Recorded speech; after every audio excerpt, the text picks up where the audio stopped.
Issue 13 begins the Metal Virus story arc. Lasting almost 20 issues, this event would turn Sonic's world upside down. While Sonic and Tails are dealing with Thing 1 and Thing 2 over here at the local village, Dr. Eggman shows Starline the Metal Virus, a weird goo that turns the average living thing into a mindless zombie with just one touch. Starline also shows the portal capabilities of the Warp Topaz, so the two can spy on Sonic and Tails' battle. Ruff and Tumble are defeated and sent back to Eggman's base through a portal. Starline decides that it's his time to shine and leads Silver and Sonic up in the mountains by dropping some info about an Eggman base, but the two are ambushed by Metal Sonic. Starline proves to be quite the challenge for Sonic and Silver. He even decides to pull a funny prank and blows up the base with the two of them inside there. Bitch, I'm about to blow up! He just loves to do a little bit of some trolling, guys. Eggman gets mad that Starline almost killed them because he wanted to do it first, but surprise, surprise, they're fine. Kinda. While Silver is in the hospital for overdosing on weed or something, I don't know, Sonic and Amy decide to investigate another Eggman base. But before we can continue with that adventure, it's time to introduce our first spin-off on our list, the IDW Annuals. The Annuals are a set of various stories set in the Sonic universe, usually starring side characters and illustrated and written by various staff, new and old. For 2019, we have a total of 5 stories to look at. So let's make this quick cause we do have a robo-zombie apocalypse waiting for us at the end. First up is Tangle taking Whisper on a tour of Spiral Hill Village. But that soon gets interrupted by the Babylon Rogues, who ransack Jewel the Beetle's museum and steal all of her valuables, accidentally kidnapping her in the process. Tangle and Whisper sneak onto the ship, take back the items, and rescue Jewel. A pretty short and sweet adventure. Can't really say the same for Jet Set Tornado, written by TSR one-shot writer Caleb Gollner, and illustrated by newcomer Jack Lawrence. Sonic and Tails are testing out a new booster for the Tornado. A badnik speeds by with some resistance supplies. They speed through some geyser, Sonic smashes the badnik, and the day is saved. It's definitely better than the last Gollner story, but man, I just don't like the dialogue. Bringing in all this technical rigmarole in this short story makes me want to go to sleep. Kinda sucks that this awkward dialogue is paired with some pretty decent artwork from Lawrence. While the head shapes do look kinda funny and stretched out here and there, it's still pretty good.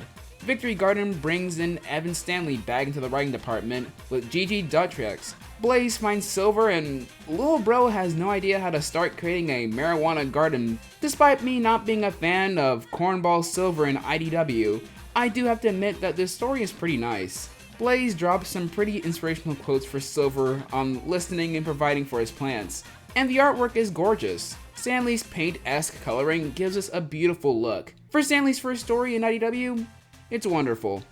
Curse of the Pyramid stars everyone's least favorite duo, Ruff and Tumble, venturing through one of Dr. Eggman's pyramids. Written this time by Doctor Who writer Cavan Scott, and art from Diana Skelly. This goofy little story has the Skunks vs. Rouge to see who can get Dr. Eggman's treasures. But uh-oh, Rouge gets hit with the Pharaoh's Curse. But it was all a big prank, and it looks like she even got paid for doing all that. Overall, it was a bit silly, it was a bit goofy, it was just fine. Lastly, ladies and gentlemen, the Sonic Fan Club, written by James Kachakla and art by John Gray.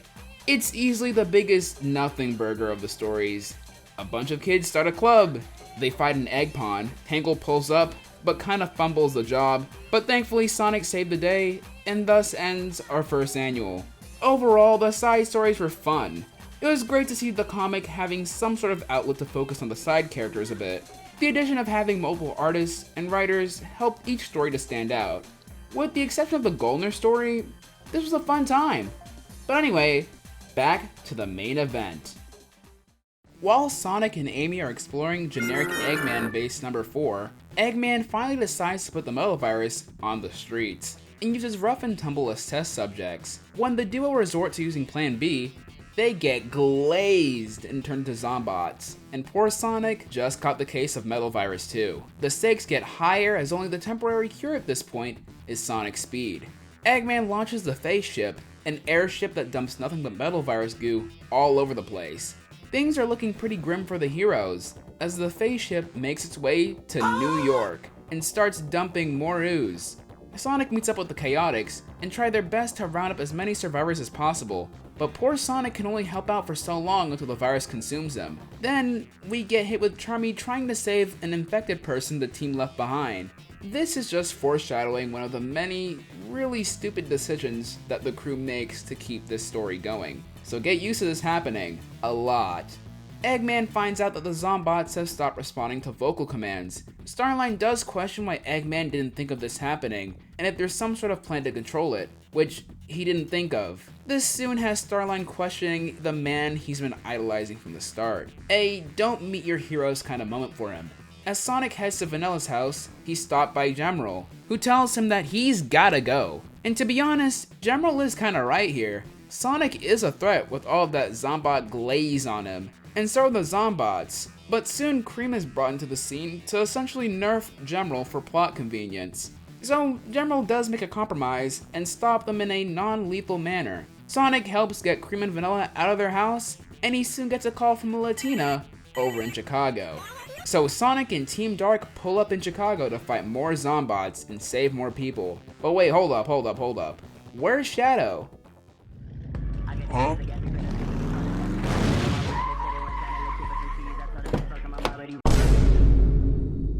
Homie pulls up in the big body Tonka, and he is not having it with all of Sonic's BS. If Sonic had just let Shadow take care of Eggman way back when, literally none of this would have happened. But then, Shadow becomes victim to not only the metal virus, but bad writing too. Disregarding Sonic's cautions with the dumbest line in the series so far. What is bro waffling about here? I still don't understand why Flynn decided that the best way to portray Shadow in this new series is to make him a semi-narcissistic douchebag who doesn't even listen to his friends and always has a chip on his shoulder. Even outside of this event, as we'll see later on, this personality of his just keeps getting him into more trouble. Sonic deals with the metal virus Shadow and others thanks to some help from Omega, but even he's having some trouble as Omega gets dismantled and all that's left of the homie is just his head. Back at the Restoration, things are just getting worse. With SBO and Vector going out on the lookout for their infected B-Buddy, Sonic gets a new Apple Watch that can check his stats for a possible cure, and Starline has the bright idea of using the Zeddies to help control the Zombots. 21 through 23 features the same day, but on a different character's perspective. The only theme of each of these stories is that something bad happens to the cast in some way, shape, or form, regardless of how contrived it is, such as Tails quite literally having the cure, but only losing it because he got spooked, the Restoration falling because security is not a priority, and bringing in a contaminated subject in a room made of non-contaminated people is the smartest thing to do. And the cherry on top of this mess of a Sunday is another adventure of Sonic's poor moral grandstanding, in which he goes back on his word of respecting people's decisions to attempt to force Eggman to become someone that he isn't. At least I have to give points to Sonic threatening to lock Eggman up, and even questioning if he's made the right decision of letting him go, even though those threats are never followed up. One thing to note during this interaction is Starline. He finally realizes the general stupidity of his idol. He's finally come to terms that he really shouldn't have met his hero. This doesn't help the fact that moments later, Eggman revealed that he had no backup plan like a vaccine or a failsafe whatsoever. Sonic destroys his new Rolex, and at the end of issue 23, we see that Starline continues his quest to get the Zeddy on board. Before we finish things up with the virus, however, we got one more side adventure to look at, because while the Metal Virus event was happening, IDW published a 4-part miniseries on Tangle and Whisper, in order to help flesh out these newcomers a bit more, and give us a bit more backstory on the mysterious Guardian Angel. After telling Jewel about her previous adventures, Tangle is interrupted by Whisper, who is attacking definitely not Sonic. This fake Sonic tricks Tangle into fighting Whisper for a bit, but she reveals that this Sonic is indeed fake. Apparently, this guy turned into this guy, and it's up to these two to stop him. They track Mimic down to an abandoned Eggman base, but Mimic tricks Tangle into walking into a comically large safe, and Whisper gets hit with a case of PTSD. Mimic turns into Whisper's presumably dead comrades, accusing her of giving up on her own friends when they needed her the most. Whisper saves Tangle, and with the dust finally settling down, Whisper decides that it's time to give Tangle her backstory. Whisper was part of a local gang called the Diamond Cutters. They do crazy missions and were pretty good at it. But of course, all good things must come to an end.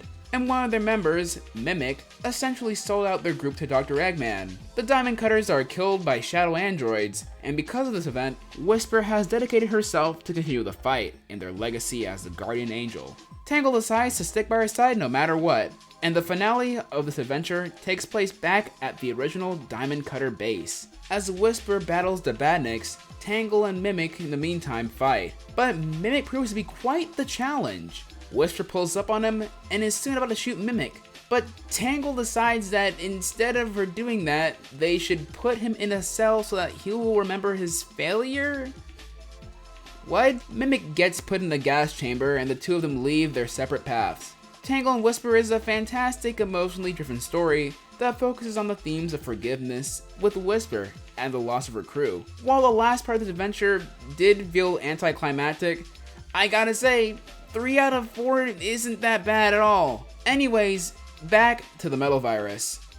We finally end this year off with issue 24. Sonic makes his way back to Spiral Village, stopping Zombots as usual, not without Espio scolding Sonic again on his reckless actions. Instead of trying to understand Espio's point, Sonic decides that the best response is to come up with an extreme scenario to make his argument sound better, despite the fact that the person in question he's trying to defend has a long history of committing various world-ending crimes. Tangle sacrifices herself to give the heroes more time to rescue more people and get out of Spiral Village. Whisper gets sad, like, dang, bro is absolutely losing it. And Starline's big plan to control the Zombots is about to go into motion. The first segment of the Zombot story has been pretty messy.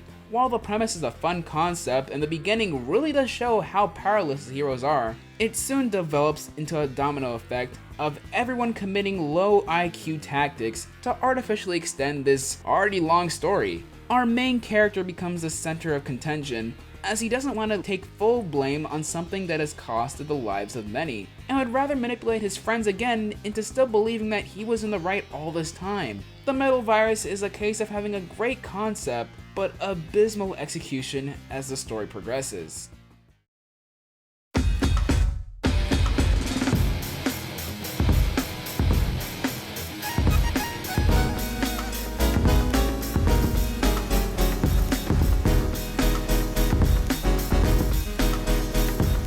"2019 is truly the year of the Virus Snorfest, and 2 OCs who, surprisingly enough, stole the show with a bit of an enjoyable annual down the middle. While Flynn demonstrates that he can provide an emotionally deep story and give us a reason to care about Tangle and Whisper, he also shows that sometimes you gotta let a story just end.